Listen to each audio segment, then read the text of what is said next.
Welcome to the Bold Book of the Day with Dr. Denise Nicholson, a show that is a central hub and safe space for authors to share their stories. The Bold Book with Dr. Denise begins now. Hi, welcome to the Bold Book of the Day. My name is Dr. Denise Nicholson, and this podcast is for anyone looking for inspiration. Today's conversation is for anyone who has ever felt stuck or uncertain, maybe just disconnected from your purpose. But you know deep down inside that you were created for something more. Our guest today is Latasha Sly, and she's an entrepreneur, and you're going to find out more about her. She's a transformational speaker and certified life and business coach. You are going to find out that she is not just all of the things that I just said, but she's an amazing woman who can help you find clarity. Her new book, Elevate to Clarity, is incredible. It has 3 ways for you to find your purpose. So let's introduce her. She's going to come on and tell you all about herself and a little bit about her book. Welcome, Latasha Sly. Hey, thanks so much for having me, Denise. I'm so excited. Thank you so much. Listen, your journey is incredible, and it began with loss. And, that's your story. So tell us a little bit about your loss and who you were at this young age that turned you into this beast of a woman who just want to see everything elevated and to give you the tools and the tips for the people that follow you to elevate, to get the clarity that they need to get to the point in their life that they know is going to elevate them.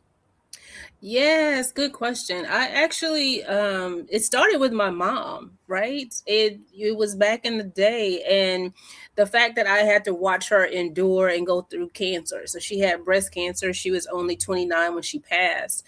But going through that process at an early age, even myself, I think that's when my journey started. I talked to God a lot, and I never understood it, but I do remember, and I keep saying, God, if I don't remember if I'm saying this wrong, but I don't really remember even questioning God, right? Like why my mom, or why did she have to pass, or things like that. But my mother was a very strong woman, even in her young youth. And to see and watch her do what she could with 2 kids and juggle the jobs. And again, I'm a 70s baby, so we know that our parents may have 2 and 3 jobs, and she did what she could to make ends meet. And just watching that, I just knew then it's like, okay, I have to make sure that I step up my game and be as impactful as I possibly could, and just to provide for myself, right? Yeah, she was a beast. It was just my brother and I at the time. And so, but watching her go through the diagnosis, and the doctors actually gave her 6 months to live. And my mother actually lived 2 years after the diagnosis. So she fought, right? She fought, and she gave everything that she had. And just remember the conversations, and her and I, my brother, actually praying about this when she actually came home, and she explained what breast cancer was, and why she was going through what she was going through.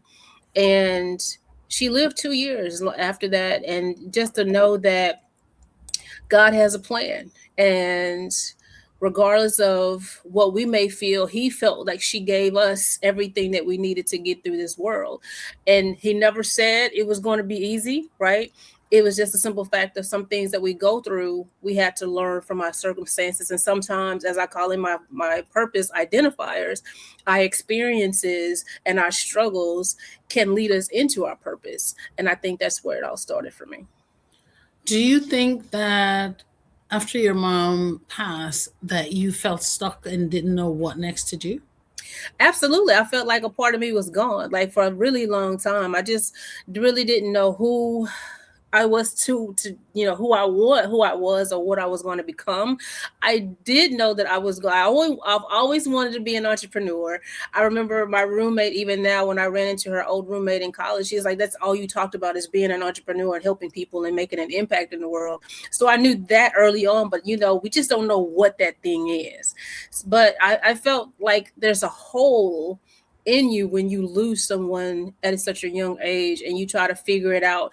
Now, if what, gratefully, I wasn't out there trying all of the different things that most people do when you lose, a mom or a dad or something like that.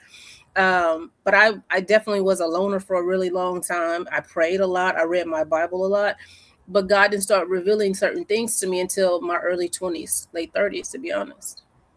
Did you know that this book was in you from an early age or early stage? I said you heard your friend said that you've always been this entrepreneurial person giving advice, but did you always knew that you were going to write a book? No. I think it was a seed planted, in school at one point. I went to school originally for communications, radio, television, and broadcasting. And so I wanted to do like film, but behind the scenes, or even have my own talk show, or that I was that person helping the other person, accomplish their goal. And I never thought about it, but until I actually started that very first business, and I was like, well, maybe I should, actually write some of these, strategies and concepts down. But it wasn't like a serious thing. It was something that was planted in my head, but I never really just took action on it. And then, eventually people started to say, you should write a book, you should write a book later in life. But from the beginning, absolutely not. Absolutely not. How did you know who you were going to write the book for? Well, I was writing a totally different book from the beginning. So the first book that I was writing was called Move, Motivating Others to Value Education or Entrepreneurship, right? Because I actually had started my business. I wanted to make sure that people understood the importance of education and starting your own business. So I was actually in that process of writing the book. And when you and I actually met, I was writing that book, but I had been writing that book up until that point, maybe a year. And when I said, you know what, I'm going to take this seriously, and just started writing it down. And I think it was, I had quit my job at that time, and I had started transitioning into something else. And I started writing, and the same things just kept coming up: purpose, clarity, purpose, breakthrough, right? Proverbs. And that was the thing. I was actually reading Proverbs a lot. And so it just kept downloading onto me. And so it was like, okay, let me put this down. And God said, okay, I need you to write this book, because so many people are needing some clarity. They need truth. And that's where it started. So you kind of got the message, and then you started to think about who you're going to write for. Yes. I know that you have a method called the CLEAR method. Tell us about the CLEAR method. So the CLEAR method is actually like when you're gaining the clarity and the confidence of something. So of course the C is actually committing to the process. So when you actually going through your life and you wanting to do something, you have to make sure that you're ready to commit, because God sends us through things, and you may have your own ideas. And like, again, don't lean on your own understanding. We lean on our own understanding a lot, because what you feel like is right for you, it may not be what he wants you to do. So understanding that when you're actually going through that process, you want to commit to the process, but also commit to the work that you're wanting to do. So then you want to lean in, right? So then we're leaning into that process to make sure that we're becoming the person that God wants us to be, so that we can actually be very impactful. And then embrace the change. Because even in this book, or writing this book and going through everything that I went through, everything that I endured, I embraced that I was actually changing, even writing my book, because pruning is a true thing. When God gets rid of, he says, okay, you can't take old wine or new wine into old things into the old you into the new you, right? So a lot of things you have to get rid of. So I had to embrace that. You know what? God is not going to actually start talking to me the same way he was. He wants me to be elevated to become the very person that he wants me to be. So preparing myself in that stage of fasting and praying, and actually just taking the time to listen to him, it allowed me to actually go through that process to where I had to start acting in my goals, and trusting that he was going to do exactly who he was. But I first had to do my part, right? Well, yeah, but what kind of struggle do you find people have when they're going through the CLEAR method? A lot of them, again, self-resistance. Mhm. You don't want to tell your truth. They don't want to actually Mm. identify the facts that some things that they were telling themselves are not true. Mhm. So once you actually understand that some of your belief systems aren't real, because our belief systems allow us to become who we are to become or shape us, right? So if you, again, if you're a believer of God, then it shapes you in such a way that you can't do anything without, identifying and giving him all the praise and glory for everything that you do. So your belief system sometimes is the vehicle. So if you're not one to allow someone to tell you your flaws or show you what you haven't seen in yourself and be honest and truthful, then it is definitely something that it takes, to kick down the barriers a little bit. You know, I'm thinking about all the things you're saying, and I know that for me, the biggest thing that I had to overcome was mindset. So I see where your belief in whether you're going to change or not really comes from you being open to a different mindset, shifting your mindset, learning about who you are and what is possible. Because if you don't know what's possible, you really don't want even to aspire to do new things and to change your mind and to grow and to discover what you truly are and what you truly can become. Right. Yeah. So for some people listening right now, they feel like they have a calling and they want to start this new journey and set out to find their big dream, but they feel stuck. What is one action that you can advise them to take?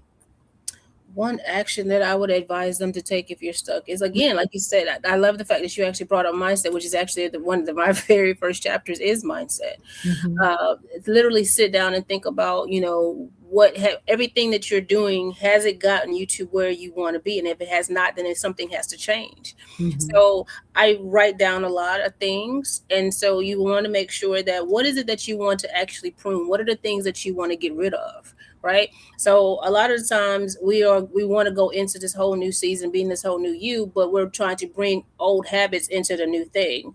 So what are some of the bad habits that you need to actually get rid of? Sometimes it is our friends. Sometimes we're hanging out with the wrong people, even in our families, right? What circles are you in that is keeping you from becoming who you want to become? Because sometimes if you're around the wrong circle and they're so toxic and they can't actually see the vision that God gave you, they'll continue to put in, girl, you shouldn't do this right now. Maybe you want to think about that. Is that going to, you want to invest how much money into doing this new thing, right?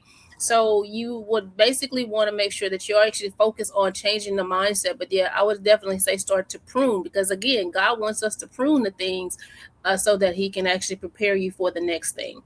How do I or the listener, how do you discern or find out if the people around you are not good for your life when you've embraced all the things that you've, gone through and the experiences that you've had together? How can you now, you know, how do you know that they're not even supposed to be a part of your life? Some people just show up the right day if they're constantly showing up. Just for instance, if you're someone that says, "Hey, I'm no longer drinking. I don't want to go out," and as person, you go and share a really good friend that, hey, I'm making some changes, but they get upset about it. Why would you get upset about something I want to do that's good for me? Because they're going to show you who the real. Oh, you trying to be good? They may be a goody good, you a goody goody or something like that. It's the way they present themselves. Because I'm going to be supportive of you. I'm not going to be jealous of you. If someone is jealous of the things that you want to do, if someone is still trying to knock you down and keep you in that same place, you may want to actually do a full synopsis of the friendship, because I've actually been into that place. I've had places. I've been in a situation to where I've had a friend that I thought was a friend, and it was like, going behind my back talking about me or saying that I wasn't going to be anything. I was never going to accomplish certain things. And this was a really good friend that I thought I had. And so that was something to me. I said, you know what? I had to, even though I wanted the relationship to work, the friendship to work, but God removed this person from my life. And every time I try to get close, he would basically let me know that this is not someone that you should be Oh, around. wow. You know what I mean? So you have to be able to discern that. So some things we're trying to force to happen, and God is saying, no, this is not where you're supposed to be. So you have to be willing to listen and discern what it is that God has wanted you to do and who are you supposed to hang around. Okay, so you have to listen. Well, at first you have to have a relationship with God. Yes.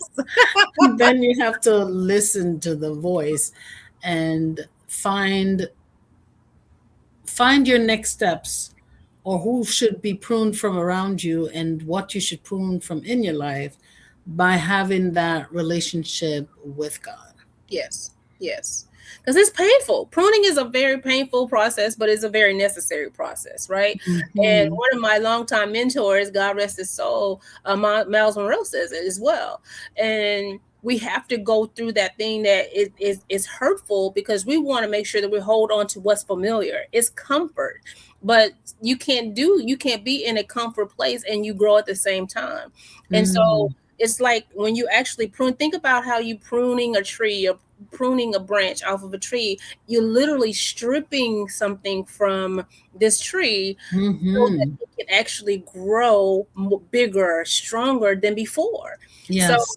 it And is, bear more fruit. Yeah. yeah, and bearing more fruit. So if Yes. I'm going to bring all of that old toxic thing into something new, I can't pull you up if it's too heavy, it's too much. So I have to become who I need to become, and I got to let all that old baggage go so that I can actually get to the top.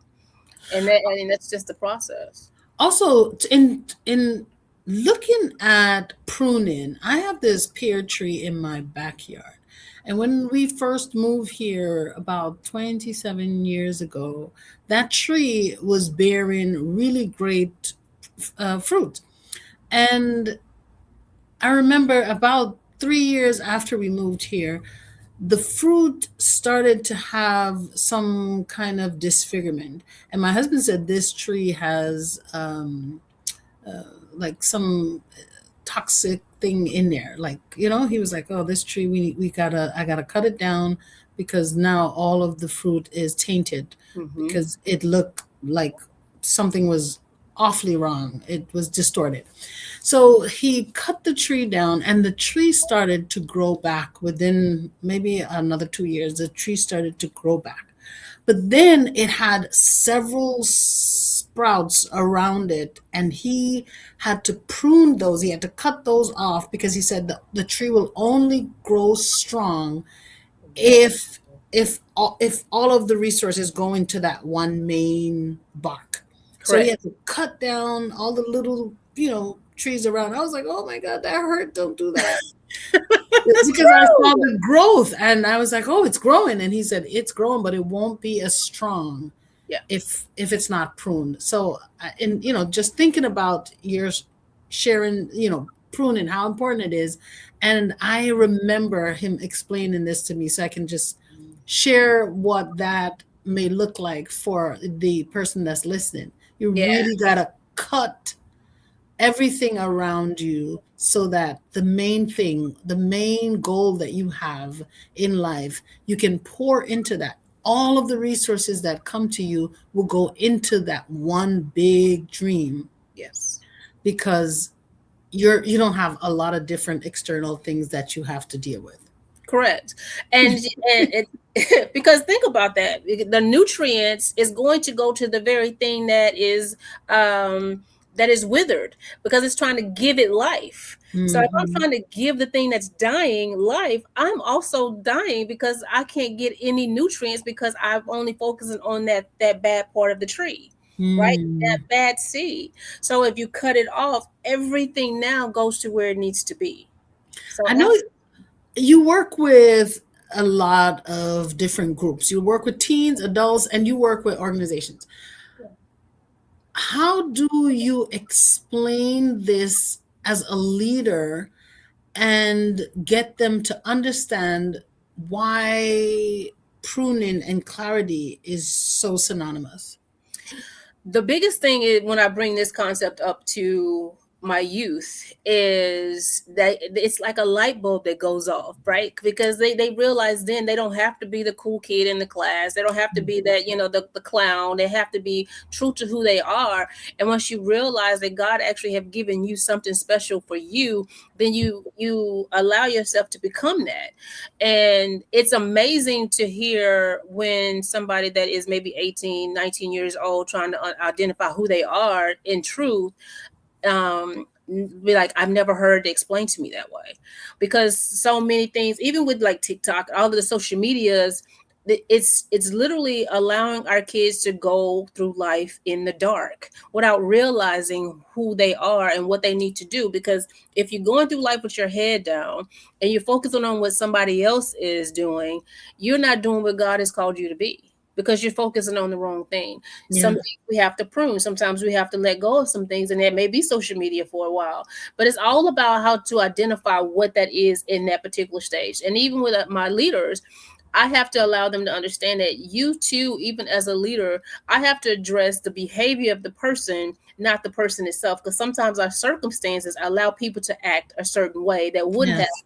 because of what we're going through, right? So you have to be able to identify that as well, even through a pruning process, because it's in the next stage would be preparing. So I have to be able to communicate that and allow people to know that it's painful. Let the friend go. Make sure that you know these bad habits, drugs and alcohol and all the things, so that you could become the best version of yourself. Tell me about how you move your clients from the beginning when they just come to you to the results that they really really want, even when they have no idea when they come to you that this is exactly what I want, because they don't have clarity and you have to bring them through this process. So walk me through that. The first thing I always ask someone is to write everything down that they're actually wanting, because Mm-hmm. that allows me to know, in number one, are you, am I the person for you? Am I going to be able to help you get through it? Mm-hmm. Um, but if you have to be honest and transparent, so being honest and transparent, I let them know some of the questions that I do ask. It allows you to deep dive into some of the old you, some of the old ways, to make sure that we're not missing anything, right? So the first process, of course, you go into we do a survey. And so to make sure that you answer all of the questions based off of the survey to determine if I am the right, coach or mentor for you. But then going into the process, there's an exercise I have them do, which is again identifying the four and the purpose identifiers. So when we go through that, are you what are your passions? What are you naturally skilled and gifted at? So I identify all of those things, and so we work with those things, and then we start eventually just breaking it down piece by piece. But it's amazing to see someone go from like, oh my God, I never even knew I was, like you said, I think I even heard you say once, um, it was a story that you were telling, and I don't know, but I think I don't know if there's a video I've seen of yours, but when you were younger, you were going through something and an accident occurred, and you actually helped this young man get him in a taxi, right? And you said you had to get him in the taxi. You pressed his wound because he had got, I don't know if he got shot or got stabbed or Yeah. something like that. Mm-hmm. Mm-hmm. So you had to put pressure on his leg or whatever the wound was until he got to the hospital. Now that particular instant was your instinct. There was a natural skill and ability that you actually knew that you needed to press pressure on his pain so that he can actually get to the hospital. Yes. So you then said, okay, the doctor came out and said, how did you know to do this? You said, well, it was just something that I just knew how to do. And then he basically, again, for me, I would call it a prophesy. Maybe he just planted a seed why you need to become a doctor. You then said, well, you always thought you knew that you wanted to write a book, but not a doctor, but you became a nurse practitioner. Yes. So in those type of processes, even in the identifying these four pillars, doing exactly what you did, identifying your skill. You didn't become a doctor, you became a nurse practitioner. He planted the seed. You didn't want to just write a book, you became a book publisher, right? You have your own publishing company. So Yeah. those type of things we bring out in our clients. I bring those things out because sometimes we don't even see those type of things. We're just going through and it's like, oh, it was a good idea, or I was just doing the right thing. Some things, like I said, even with my mom, My doctor, my OB, actually planted the seed. You have a master's degree. You actually should become an education consultant. You're very smart. I didn't think anything of it. But when I started to look into it, and I end up going into that because I was working with a university at the time. So those type of things, we break down the layers, we peel back the onion to see exactly, are you in the right space? Are you doing the right thing? Are you going into the right business to bring out what you're supposed to be doing to make an impact? So I love that, you have people write things down as the very first step, because I believe, if you've been watching my book reviews, I believe in the power of writing things down. I believe it's so magical to get clarity, to get things out of your head. And the minute you start to put things down on paper, you realize that you have something. You can see what you have inside of you come out. And for me, so a teacher had planted it in my, she planted the seed that I needed to go to this kind of training. Instead of going to Brownies, she wanted me to go to the Red Cross, because they were going to teach you skills that were important for life and career. And she didn't think that Brownies were going to do the same things. And I was envious of the girls that, came out in their brownie outfits every weekend for this class. But I had to wear the white uniform to go to the Red Cross. But I learned so much. And because of someone planting the seed in me that I needed this education, I'm not a physician, but I'm a doctor of nursing practice.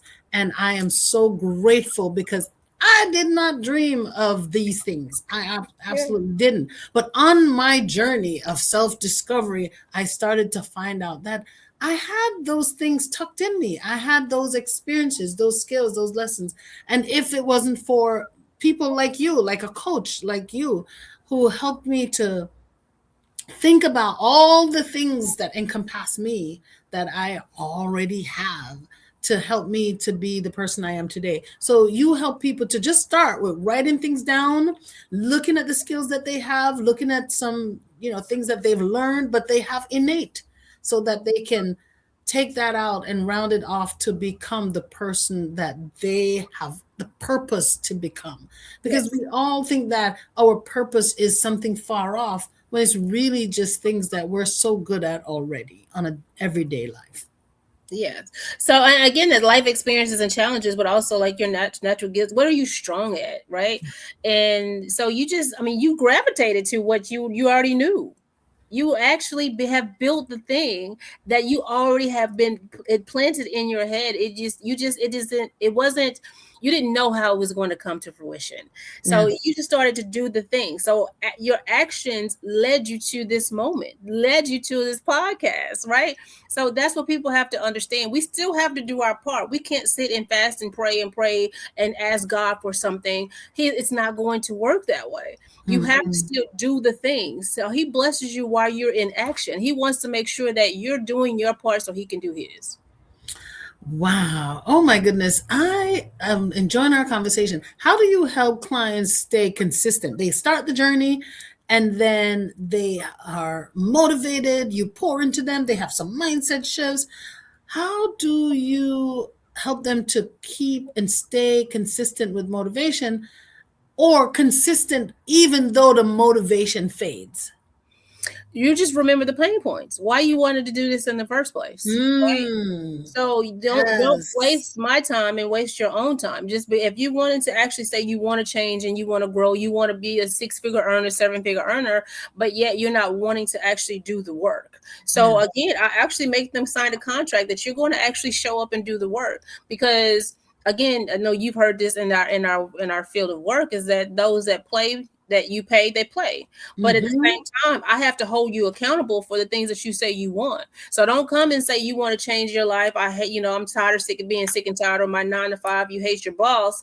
But when I'm doing something to help you, you can't even do the work for yourself. But you can get up at 4 a.m., work, 18-hour shifts for a job, but you can't even give me 2 hours, 5 hours to make sure that we can actually transform your life to do the things that you want to do. We get so comfortable We want abundance. We say we want it, and then we get comfortable where we are and are afraid to do the work that will get us to this glorious abundance place that we want. Yes. Why is that? What do you think? Why is that? I mean, Go ahead. we make these big New Year's resolutions, and then we don't do the work. Yeah. What's going on? We're comfortable in our comfortability, and we're comfortable not doing the hard work, but we dream of these things. How do we now, continue this path of abundance when we don't do the work? How do you get there if you don't do the work? I mean, you said you had people sign a contract, but how many people have you had sign a contract and still don't show up? A lot. But this is the thing. It's funny that you're asking me this question. And I was reading Mark. I'm in actually Mark, and I was reading something in Daniel, and they're tied. So this is the thing. In Mark 15, right? Mark 4:15, it says, the ones alone in the path are those who have the word sown in them in their hearts. But when they hear, Satan comes at once and takes away the message that was sown. As soon as you tell yourself out loud, as soon as you commit to the thing that you say that you want, the enemy comes in and basically sows something else is different. So as I wanted to say, I'm going to, lose 20 pounds, I'm going to lose 50 pounds, and I'm going to commit. As soon as I commit, let's just take this, I'm going to do this fast, a 7-day fast, right? You see every food commercial, you're going to basically be hungry as soon as you say it. Somebody may invite you to go to lunch. Everything starts to happen that's related to food when you commit. When you say that you're going to commit to this thing, you're going to be attacked. That is when you have to shift your mindset, shift the belief that you can do all things through Christ that strengthens you, and you have to make sure that you stay committed to the thing that you say you want. So that's a true thing. So if it's in the word, it's true. So we have to identify that. So now that you know it's a real thing, if you speak it, he's going to hear you say that. So what are you going to do when he comes and attack your words? Be prepared. You have to already have that affirmation or the steps that you're going to take when this, negativity come upon you. Yes, because God is going to place something in your heart. As soon as you pray that thing, Father God, I want to actually build this business. Father God, I want to, kick this habit of addiction. I want to do all of the things. He's going to he heard your prayer. So did Satan. Right. So if you're trying to overcome that thing that you have, tried to overcome so many years, it's not going to happen overnight, but you have to make sure that when temptation shows up, what are you going to do? You still show up for yourself. Please tell us, where can we get this book, guys? You got to go out there and get Elevate to Clarity. So where can they find your book? I am on Amazon. You can actually get my book at Amazon. I'm actually waiting on to hear back. But yeah, for right now, go to Amazon.com and you can actually type in Elevate to Clarity, 3 ways of finding your purpose and breakthrough, and go ahead and order a copy. You can also go to elevatetoclarity.com and order your copy there as well. And yes, support the purpose and breakthrough. You must come to our authors conference this year. Where's the conference? It's going to be in June in Rockland County. Okay. You must come. Bring your book. Yes. Yeah, if I have an invitation.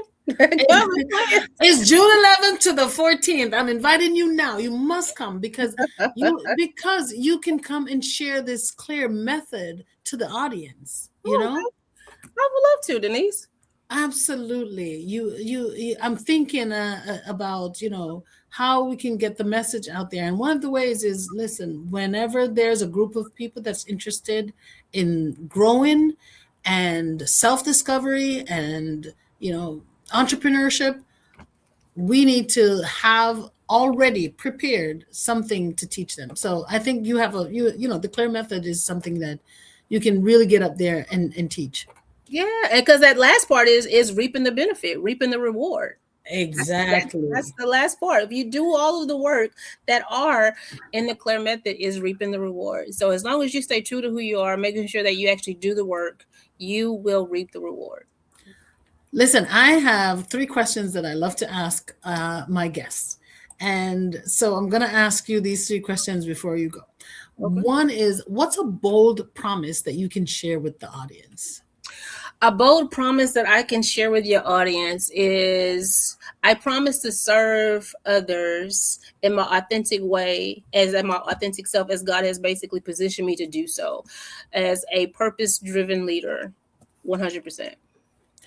Okay. And what's a bold statement that you can share that may cause a paradigm shift? I have many, but I got to pick one.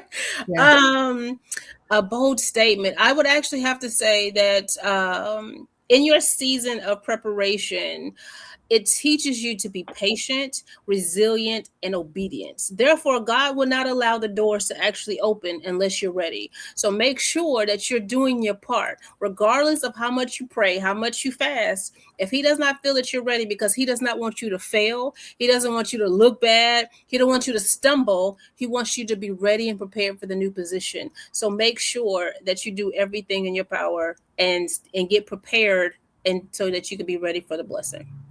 So you have to prepare yourself, get ready, but also just have faith that God has it, that He knows what's good for you. So if there Yeah. is some disappointment or something doesn't work out how you planned it, just know that He's still in charge. Exactly. God is in charge. And when you look back, you be like, oh, this is why He didn't open that door. And you're gonna Mhm. thank Him because you didn't realize what was on the other side. Sometimes we think we're ready for all the things, but if you're not ready for $1 million business, but yet you haven't actually done the work on the front end, you're going to fail. So you have Yes. to make sure that you're doing the small things so that you can actually do the big thing. All right. I get it. I'm taking notes. Okay. And Yeah. I hope you guys are taking notes too, because I am bringing all of these well knowledgeable authors here to help you find the best version of yourselves, because it's in there. You were born with it. You're not trying to get something that God didn't give you. You're born with that greatness within you. So we're, presenting all of these authors just to help you dream big and continue this journey whenever you get discouraged, when things happen that make you feel like, oh my goodness, I would never do XYZ again. No, no, no, no, no. Just stay on that journey of self discovery, because what you realize is that when you dream big, things, hurdles will show up. But when you overcome those hurdles, you discover the strength that you have that's deep within. So go out there and get this book. But before you go, there's another thing, because you have done so much. I know you personally, and we're friends, and I know how much you've contributed to other entrepreneurs like myself. What else, as a leader, do you have in store? What's a bold move that you would like to make in the future? Pose, move. Ooh, how big do I need to go? Go big or go home. Speaking, y'all write it, make it right, write it down, make it plain, right? A big move, to be honest with you, this year or whenever God say you see it to happen for me, I really would love, love, love to collaborate and work with Lisa Nichols. I would like to have my own Elevate to Clarity retreat for women that are looking for growth and purpose for their business, or just to get to another level. TEDx, as calling my name, I was actually a semifinalist. I didn't get to the finalist stage, but I want to still try to pursue being a TEDx or a keynote speaker, and who knows, I may be able to get on Jay Shetty or what was another one, Mel Robbins podcast. I think big like that. So Yes, yes, yes. Yes. that's what. Write it down and make it happen. That's the book that encouraged me on my self discovery journey and allowed me to see that my words were powerful. But what was even more powerful was clarity. So, Yeah. guys, elevate to clarity by writing things down. Yes. Okay. Thank Yes. you so much for showing up today. Latasha, this conversation is just a reminder that clarity doesn't really come from sitting back and waiting. It comes from taking action, from moving, Yes. from writing things down, from Yes. having a starting point of knowing that you have dreams. Yes. So, And then, yeah, go ahead. but yeah, so yes, and it says that, when you God plus truth equals clarity to me, right? So Mhm. as long as you're writing it down, making it plain, lean not on your own understanding, allow God to actually put these things down. If you can actually find it in the Bible, it's true. You will be pruned. You will allow God to prepare you in that quiet place, because you don't have to be. It's not loneliness. Being prepared means sometimes you have to get still enough to listen to what God is saying. Allow yourself, before you go create that vision board, pray about the things that you want, and then create it, because He will actually show you the things that He has plans for. But then you have to take action so that He can prepare you and put you in that new position that you're wanting. Remember, though, all things are possible, but clarity makes it elevate. Beautiful. Thank you so much for coming up here and sharing your story, your faith, and your clear method, Yeah. which shows us that even after loss, even after confusion, even after setbacks, guys, that you have purpose and you can work on delivering and showing the world your purpose. Elevate to Clarity is more than a book. I would like for you to go out there and get it, not just because she's my friend, but because this is a good book and you're going to find clarity. You're going to find ways to get to your dream. I know we're saying clarity, but it's really you are the person that's sitting down saying there's got to be more to life than this. So if you are that person, this is the book for you. It is a roadmap, it is encouraging, and it is clarity. Thank you so much, Latasha. Do you have any last words that you'd like to say to the audience before we go? The only thing I want to say to someone who's listening, I know right now, with at the beginning of the year, it's 2026. You can accomplish all things that you want to accomplish as long as you remember that you are worthy of all those things. Put in the work. If you're tired of being sick and tired of going to the 9 to 5 and you have to make some changes, make the changes. It is worth it. And regardless of how painful it is right now, it is only temporary. Only temporary if you allow it to be. Allow yourself to know that there's something greater on the other side of the storm. I wish you well, and God bless each of you. And if you are listening and you'd like to write a book and get your work out there, your message out there that can change the world and inspire someone, send me an email to authordnicholson@gmail.com or come to my class on Saturdays. Every Saturday, we have a webinar. It's just a writing class that teaches you how to get your book out of your head easily. Okay? Bye-bye for now, and I'll see you next time. Thank you for joining us for the Bold Book of the Day with Dr. Denise Nicholson, a central hub and a safe space for authors to share their stories. Follow Dr. Denise on Facebook and Instagram at Denise Nicholson, or go to denisenicholson.com. Remember, no one can share your story better than you.